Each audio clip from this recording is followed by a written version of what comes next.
What do you think the number one thing is that gets in the way of progress for anyone I've ever worked with helping them with their business? If you guessed a lack of time, you'd be right. The problem with this is it is almost always an excuse. There's some rare cases where it's not an excuse, but this is almost always an excuse. And I can tell you this because I've seen this across a large demographic of people at this point, hundreds of people that we've worked with and that we've helped. And we've seen people in situations where they have lots of responsibilities, they have a family, they have a full-time job, or they have a very demanding business with lots and lots of clients and lots of projects, maybe even doing community roles, or they're taking care of extended family. And yet those people, I've seen time and time again, still make progress in their business. The people who have the most excuses for a lack of time, don't let lack of time hold them back. I'll flip this to the other extreme. This is what I see a lot of. It's people who have no real reasons that would hold them back. I've seen everything from just simple like, hey, you're a freelancer, this is your full-time thing. There should be no real things holding you back. You're single, you're unmarried, you don't have kids. There's really nothing holding you back there. But I've seen the complete extreme of case where we had somebody come in, they had just been let go of their job. They had no family. They had no clients. They were starting from scratch. They had literally absolutely zero reason to have time as a complaint or an excuse as to why they weren't making progress. And yet that was their excuse. That was their problem. They were not making progress constantly over and over again because of a quote lack of time. Now, the reality is most people kind of live in between one of those two extremes. Most people don't have all the responsibilities that some people have. They don't have the extended family they're taking care of, or health issues they're dealing with, or a large family, or a full-time job. And also not everyone just has like seemingly all the time in the world. So you're probably somewhere in the middle. You might have a wife or a husband. You might have one or two kids. Maybe you do have some of the things that should hold you back, or maybe you just have no major responsibilities, but everybody has stuff to do, right? But at the end of the day, we all have the same 24 hours. So why is it some people can get way more done in those 24 hours than other people? Why is it some people seemingly with everything holding them back can still make progress, while some people who have literally the sky's the limit of what they could do with their time still can't make progress? Well, there are two levers for progress. The one is prioritization, which I'm going to talk about in another episode. This is basically saying, am I actually working on the right things? This can be a huge problem for some people, which is why I'm going to have a whole episode on it, probably the next episode if everything goes as planned.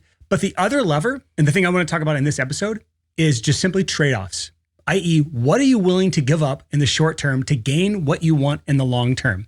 And this one's really tough for a lot of people, including myself, sometimes, in some seasons. But the reality is we have to make time for the things that we care about. You can say that you want to grow your freelance business, but your actions actually show that. If you look at just other areas in life, there's many people who say they'd love to be something. They'd say, I'd love to be Jack, or I'd love to be fit, or I'd love to be a millionaire, or I'd love to be good at whatever. I'd love to be good at pottery. I'd love to be good at video games. I'd love to be good at your craft, mixing music, mastering music, producing songs, building beautiful websites that also convert people strangers into customers. It isn't just a flashy looking website. You can say you want to be good at those things or even great at those things, but very few people are willing to do what it takes to actually get there. Myself included. There's many things in my life that I would love to be or love to do, but I just accept the fact that I am not willing to do what it takes to get those things. I'm not willing to make the sacrifices. I'm not willing to put in the hard work that it takes to be a scratch golfer. Like, I love golf, but the lowest my handicap has ever been is like a 6. I will probably not get much below that in this season of life right now because I just don't have what it takes from a time perspective, from an emotional perspective. I get too mad, et cetera, et cetera. So I just accept I'm not really cut out for this. And sometimes you have to have that honest conversation with yourself to ask yourself, are you really even cut out for this? For some people, in some things, the answer is no, and that's okay. For some of you, freelancing may not be the thing that you were meant to do. And if that's the case, just accept it and don't waste your time, effort, energy, put yourself into debt, wasting time and effort trying to make it work when you really shouldn't be. But for everyone else, where freelancing is for you and you do want to break through a plateau or stop that yearly decline in your income that you're dealing with, or you want to start getting higher quality clients, or you just want to make more money, the question I have for you is, what are you willing to give up? And if you're new here, hi, I'm Brian Hood. This is the Six Figure Creative Podcast. It's a podcast for creative freelancers who are trying to make more money from their creative skills. And you want to do it without selling your soul. If that sounds like you, you're in the right spot. And one of the ways that we have to consider making more money is by properly investing our time that we have, the same 24 hours every day, into what we do. And in another episode, probably the next episode, we're going to talk about prioritization. So you're actually working on the right things and investing those hours wisely. But in this episode, I'm going to talk about the things that are actually pulling you away. It's like the junk food of our time. So let's talk about some of the common trade-off categories that we can look at and say, what am I willing to give up some of or all of for a season in order to get what I want out of my freelance business or whatever it is you're working on. This really could pertain to anything, but we're talking about building your freelance business, client acquisition, or building systems out for a smoother, better process, building your onboarding process, your offboarding process, whatever it is that you're working on, actually having the time to do so without making the excuse that, oh, I just don't have time to do that. The first category, and this is probably the biggest one for most people, is entertainment.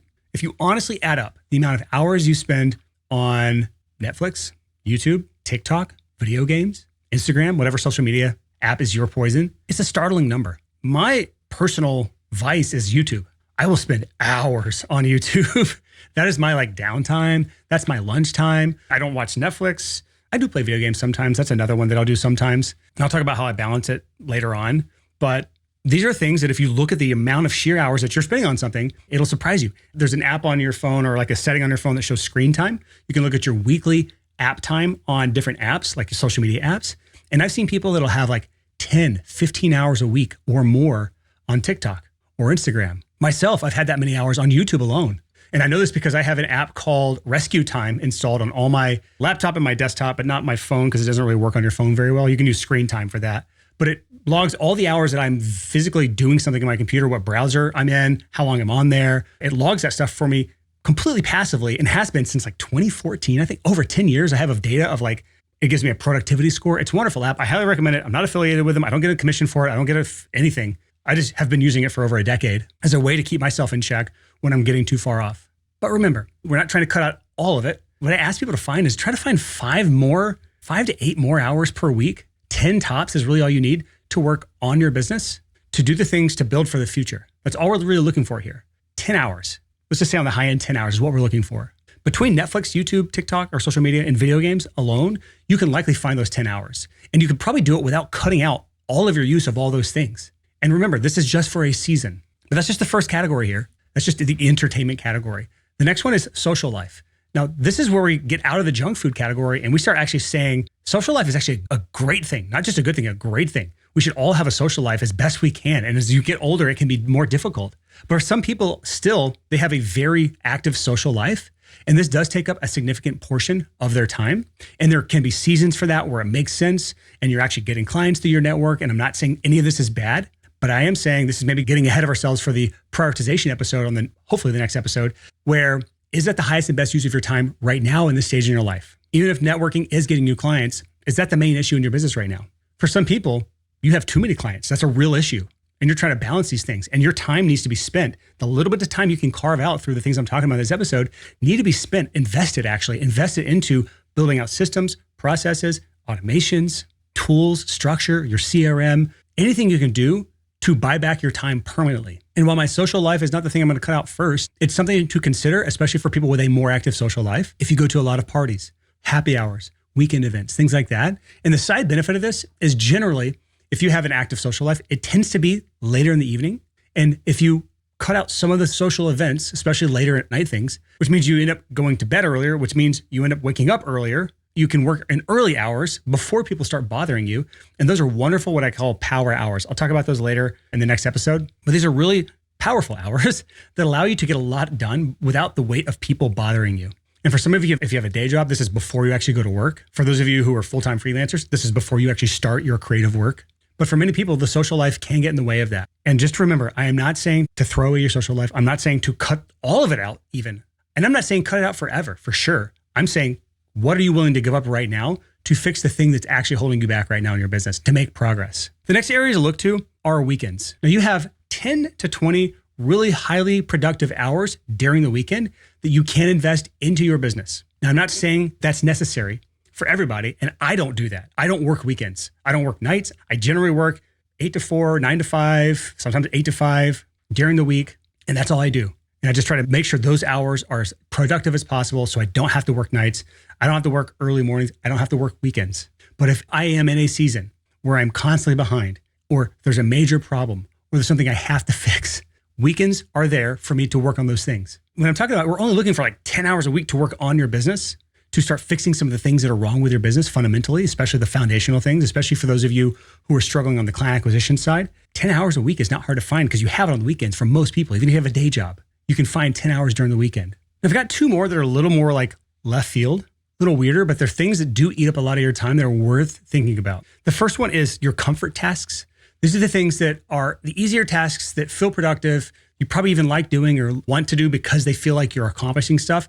But if you just objectively look at those tasks that you're doing, they just don't move the needle. And I've talked about this in past episodes. I can't remember what episode it was, but things where you're like tinkering with your website again, you're redoing your logo again, you're revamping your portfolio again, doing things that are kind of like pointless, like staying at inbox 0 throughout the day versus like batching at morning and evening, doing things like color coding things and making, this is actually getting like the OCD territory. A lot of times people fall into these sort of things when they are stressed and they want to feel like they have control and they're making progress in things. They do these like meaningless things.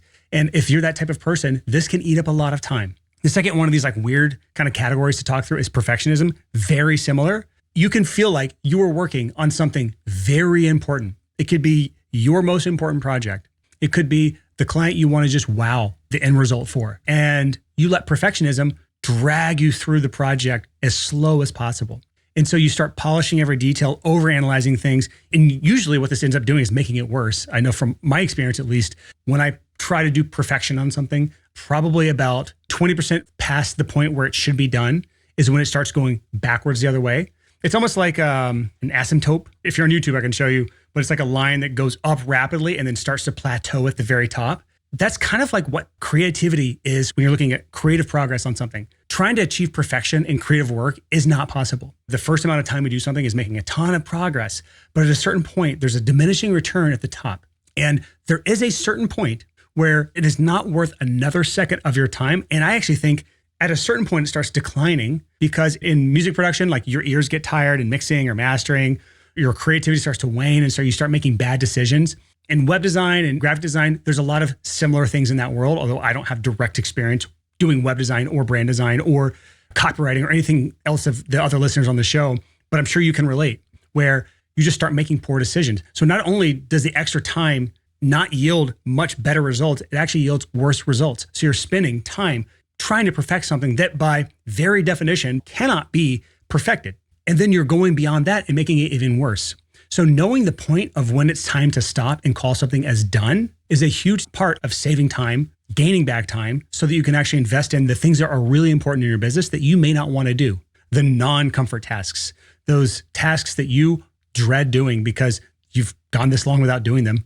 And that's why you are where you're at. It can feel a lot better to try to perfect that one project you got this month because you want to crush it instead of worrying about how do I get 4 more of these. But I'm going to remind you again, perfectionism, comfort tasks, these are probably forever things. Like you should just get rid of those altogether and gain as much time back as you can. These aren't as easy as like Netflix and YouTube and TikTok and social life. The sort of sacrifices where you can say, hey, these are not forever and these are just going to be temporary. The perfectionism, these sorts of things, that should be forever, but that's going to be a constant battle. It's going to be like, how many battles can you win? Not, can I win the war? The war will never be done. The war will go on for the rest of your life, but how many battles can you win in a row? But these are, for the first part of this, these are temporary sacrifices to unlock the long-term gain in your business so that we can be around longer, so we can do this for a living, so that we can actually enjoy what we're doing instead of working for someone else. If you're like me, I am unemployable. I literally could not get a job if I wanted to, and I don't want one. So it's like doubly like, you don't want me, I don't want you, good, I'm moving on. I'm gonna be an entrepreneur for the rest of my life, at least as far as I can tell. Maybe I'll change my mind in the future.